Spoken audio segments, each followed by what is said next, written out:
ஆதியாகமம் 11. ஜனங்கள் கிழக்கே இருந்து பிரயாணம் பண்ணுகையில் எந்த தேசத்தில் குடியிருந்தார்கள்? சினேயார். பூமியின் மீதெங்கும் சிதறிப் போகாமல் இருக்க ஜனங்கள் செய்த திட்டம் என்ன? நகரத்தை கட்ட திட்டம் பண்ணினார்கள்.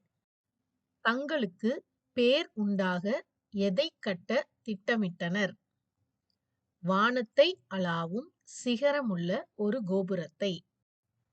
கர்த்தர் எதை தாறுமாறாக்கினார்? ஜனங்களின் பாஷையை.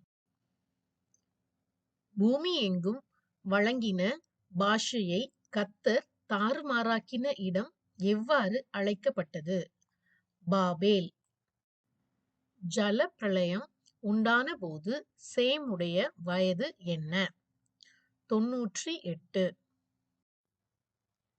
சாலாவை பெற்றபோது அர்பக்சாத் வயது என்ன? 35. பேலேகு உயிரோடு இருந்த வருடங்கள் எத்தனை? 239 வருடங்கள். ஆபிராமின் தந்தை பெயர் என்ன? தேராகு. ஆரான் மகன் பெயர் என்ன? லோத்து.